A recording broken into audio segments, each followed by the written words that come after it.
I live in South Africa. This happened back when I was around 16.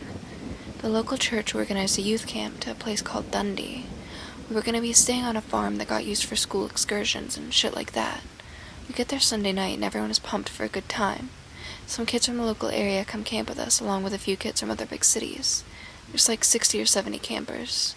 Girls and boys got split up, so no monkey business. Us girls spent the night getting to know each other and telling dumb stories.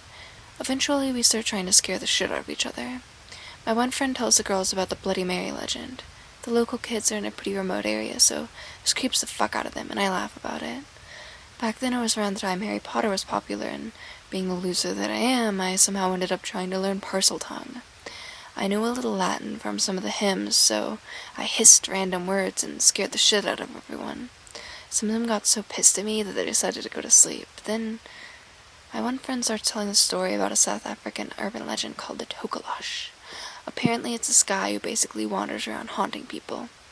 Once he starts haunting you, he never leaves you alone. He comes up to you in the middle of the night and stares at you in your sleep 3 nights in a row. If you wake up, he kills you. Accounts on how you die vary from him taking your soul to cutting out your heart. And I may be a black girl in South Africa, but I was raised by my white dad and a black mom who was raised by a Portuguese grandma. I have almost no knowledge of South African folklore. I laugh it off, but everyone but me knows about the Tokoloshe, and they're visibly creeped out. We all go to bed right then.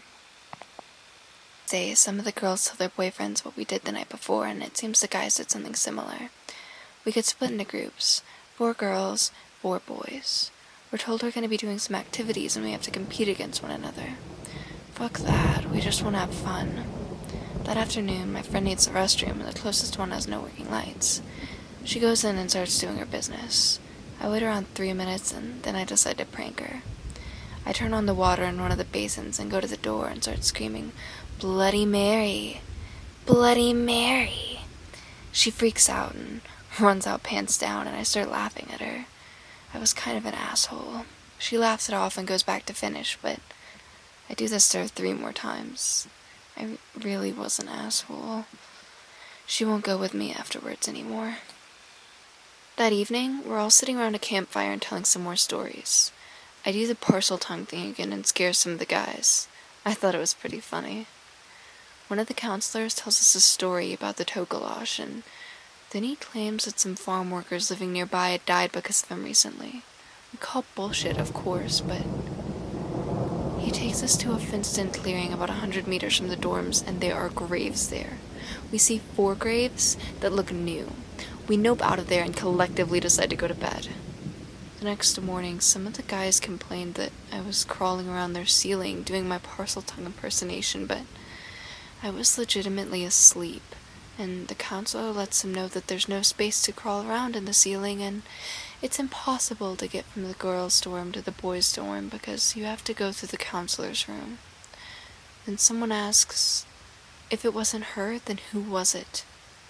We're all starting to freak out. That whole next day, we're just joking about it, but the local kids don't want us to talk about what's happening.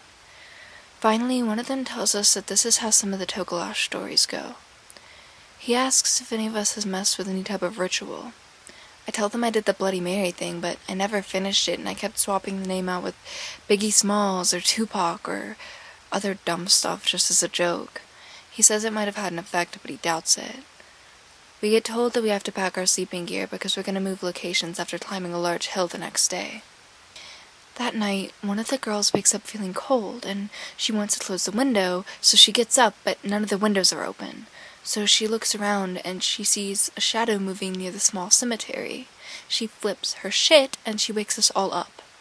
We run to the window, and we see the shadow moving around a nope so hard that we actually start praying. I'm not religious, but I prayed like a fucking choir boy. The shadow moves in the woods, and we basically huddle till morning. We were so scared that we were pissing in buckets so that we wouldn't have to go to the restrooms. Morning finally comes, and nobody wants to talk. I ask one of the guys why they're so quiet, and it seems they've still been hearing the Parseltongue-like voice. We tell them about the shadow, and it seems they heard the voices around 126 to 256. We saw the shadow at 3:05, and it left at around 3:15. We're all shitting ourselves, but we start chilling out because we remember we're moving camp locations. Tell us we're going to ride a tractor pulling a bus-like trailer to the base of the hill, but it breaks down halfway there. We leave it and walk the rest of the way, but we can see the tractor heading back to camp, and we realize it was a prank to make us walk and stop being so lazy. Fuck it, we just want to get this over with so we can move. The hill takes so much longer to climb than we expected, but we push on. It takes almost 7 hours for the whole group to make it. But when we get to the top, we see tents set up. Our sleep gear is there.